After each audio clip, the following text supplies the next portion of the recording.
Alors je vais juste avoir un petit peu de contexte d'abord. Moi je fais des concours, j'ai fait des concours d'éloquence et dans les concours d'éloquence on a un sujet, une affirmative et une négative. Aujourd'hui le sujet que j'ai choisi c'est faut-il se plaindre? Qu'est-ce que c'est que se plaindre? Se plaindre c'est tout simplement manifester une émotion, une résistance à quelque chose qu'on a enfoui en nous et qu'on libère. Et se plaindre aussi empêche les personnes de voir le plaisir. Se plaindre empêche les personnes de voir la lumière qui est parfois juste devant ses yeux. Alors, faut-il se plaindre? Mon côté positif vous dira, oui, se plaindre libère une émotion, libère un sentiment, libère une sensation intérieure, une fulgurance. Se plaindre, c'est tout simplement une façon d'exister. C'est une façon d'être. C'est se libérer, se délivrer, se donner une chance de pouvoir guérir et pouvoir identifier ce qu'on a. C'est manifester, encore une fois, sa personnalité, son être et qui on est.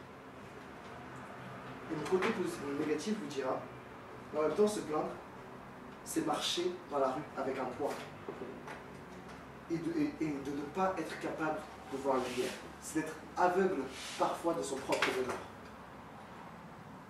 Se plaindre, c'est être ce qu'on n'aurait pas pu être.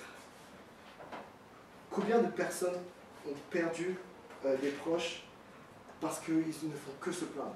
Combien de personnes fuient une personne qui se plaint tout le temps?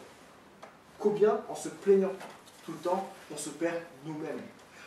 On perd les gens avec qui on aime. On se détruit à petit feu.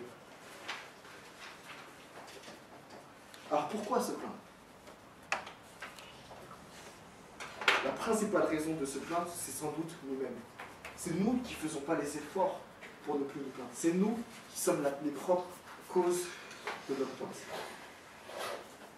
Plaindre, c'est tout simplement parfois avoir la fainéantise de faire quelque chose qui pourrait nous faire du bien. Alors pourquoi se plaindre?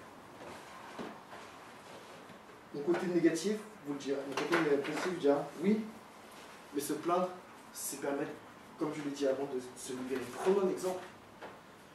Prenons un exemple, imaginons par exemple dans une relation sexuelle. Allez. Arrête de te plaindre.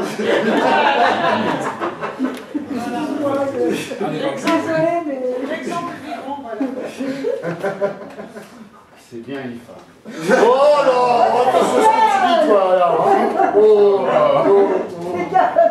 Bon, excuse-moi Yannick, vas-y, prenons l'exemple. Une femme qui a une relation sexuelle avec un homme avec lequel elle n'éprouve pas de plaisir. Doit-elle se plaindre?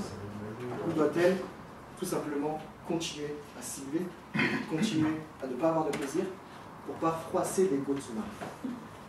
Doit-elle encore subir sa situation ou doit-elle peut-être se donner une chance et donner une chance à son partenaire de lui dire tout simplement que ça ne lui plaît pas et aussi de lui dire ce qui pourrait lui plaire? Et donc lui donner encore une chance de s'épanouir dans sa relation et dans son couple.